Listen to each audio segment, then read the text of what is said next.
a ton of news came out across the week, one of which was Christ School, their boys basketball program. The three-time or back-to-back state champions made an announcement that they are moving to play the next 2 seasons, actually, in the Nike's EYBL Scholastic Conference. If you're familiar with the AAU summer circuit, obviously the EYBL is a very prominent league for AAU basketball. They are now delving into the high school landscape and inviting 14 of the top programs across the country to participate. But because the Greenies are the back-to-back NCISAA state champions, and they will be playing in this league, they will not be eligible to play in the NCISAA state playoffs.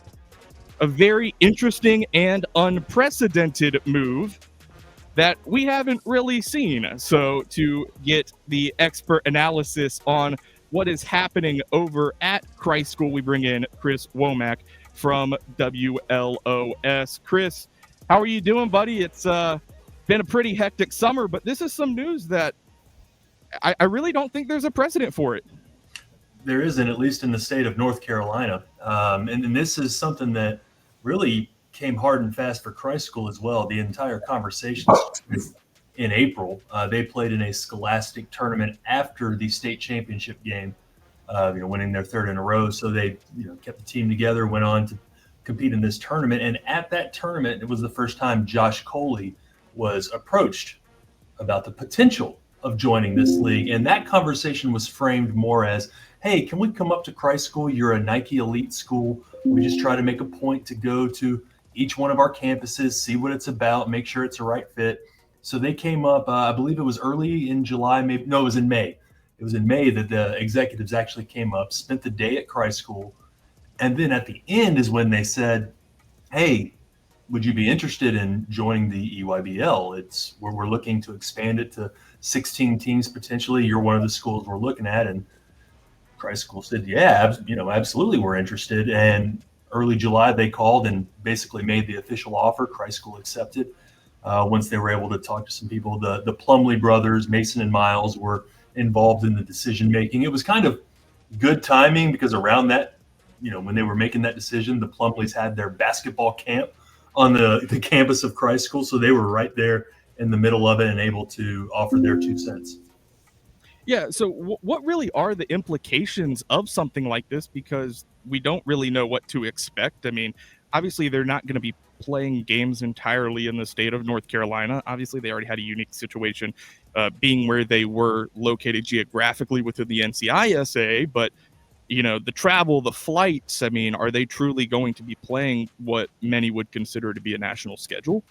Absolutely. There's a few weekends out of the year where they'll be traveling and playing, maybe for a week. I don't think it stretches much further than that, but they will be out of town for various events. And that's not any different than what they're already doing. They've played in the John Wall Invitational in DC the past few seasons.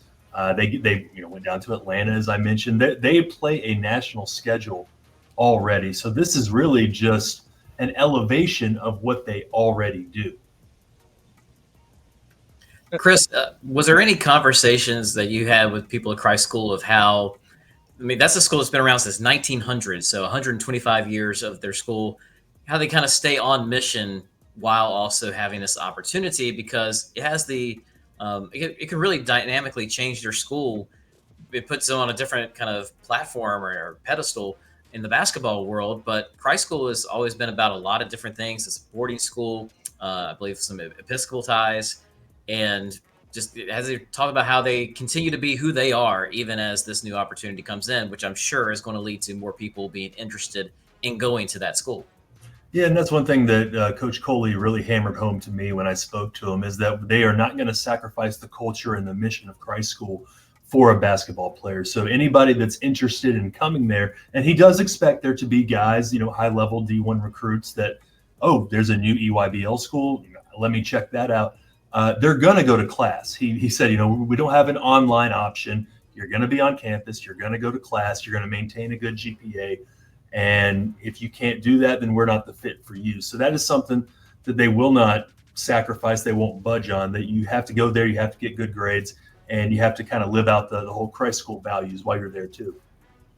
Yeah, I think this is a really unique situation where, the Christ School's in a position where it has to thread a very fine needle between you want to stick to those core values of what makes Christ School, and then you also want to be able to be competitive on this national stage. And when you're going up against some of these other academies and programs that, have different rules and regulations and different standards, again, it's a little bit tricky to thread that needle and be able to figure out, where do you stand and how do you remain competitive in doing that? Because obviously this is a program, while uber talented all of the time, and as evident by their multiple state championships, 9 since 2005.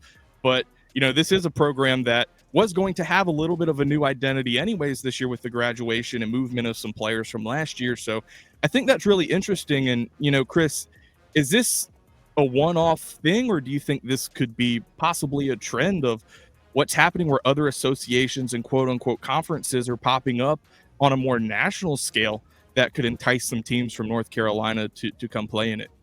Yeah, I think this is something, I think the EYBL is only going to continue to expand. I mean, Christ School is a bit of an experiment on their part too, because a lot of the schools that are in there, your Oak Hill academies and IMG academies, and I don't want to knock them. I have not ever stepped foot on either of those campuses, but they seem to be sports first. That's sort of what they exist for. But Christ School is an academic first. It's obviously got the Christian influence.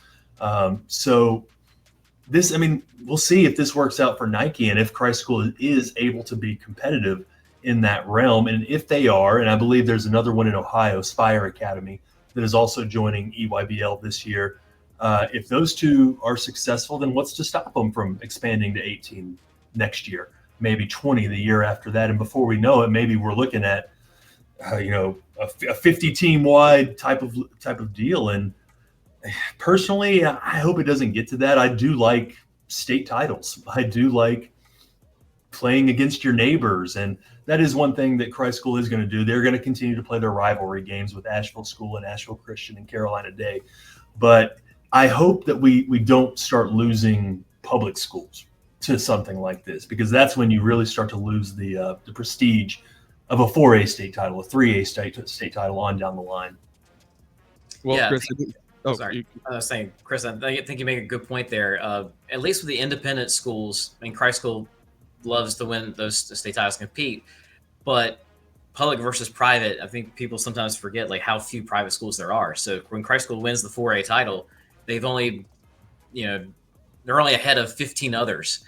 And then for their other sports, did they talk to you about how when they were in conversations with the independent schools, just to make sure they had the green light to do this, how important it was for them to make sure lacrosse and soccer and football and all those sports were not affected, that the whole school was no longer, had to be kicked out of the association, that they could still compete in these other sports? How important was that to Christ School? I think that was vitally important. And I don't think that was ever really in limbo either. Coach Coley made it sound like that was a given, that basketball was kind of a standalone thing. There's not an EYBL for football or lacrosse or soccer or anything like that. So they felt like those sports were safe. And they were also assured that after the 2-year deal, if they don't want to do it anymore, as long as the contract with Nike ends, they can come back into the NCISAA without any type of punishments or ramifications. But yeah, I don't think that Christ School would have affected the entire student body or the majority of the student body for that select few who play on the basketball team. Yeah, and I think that was an interesting question that we may have had of, obviously the NCISA has its rules about, provisional teams that can be a part of the association but not participate in select postseason. So, it is a little bit interesting that this contract is, in a way, an on and off switch, where, if this isn't something that, ends up working out over the course of time, that they can get back into the NCISA. But yeah, we really appreciate you coming on and giving this perspective. Obviously, high school sports season ramping up over the next couple of weeks for you at WLOS. What are some things that people can expect out of you guys as the fall sports season begins over the next 2-3 weeks? Well, once football, volleyball, and soccer start practicing, we'll be getting out and doing our previews. We have 2 defending volleyball state champions in our market with Polk County and West Henderson. So we'll obviously be dropping in with them on TC Robertson. What's going to be most interesting to me is with the 8 classifications, how certain schools like Robertson, you know, in 4A, they were very good in 4A, but there always seemed to be a ceiling.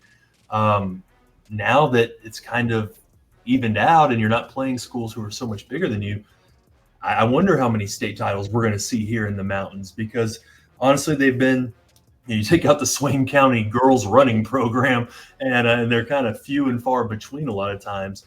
But now with the expanded classifications, it kind of opens that door for, you know, the Robertsons and you know, football. God knows how many football teams now have a realistic shot.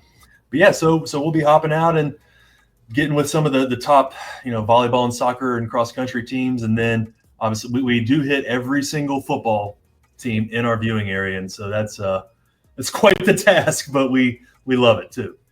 Yeah, it was a very strong fall last year for teams out in the mountains, despite all that they had to go through. I think at the end we ended up seeing, you know, Asheville have a strong showing in the cross country championships.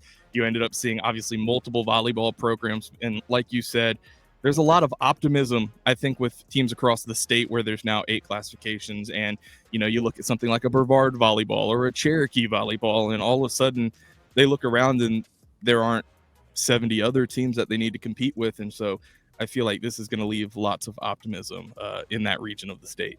Yeah, certainly a lot of people excited out here. Of course, you've got some of them that are a little upset that they're in a certain classification. They're only 10 away from being in the lower, but it's always going to be somebody, right? I mean, sorry.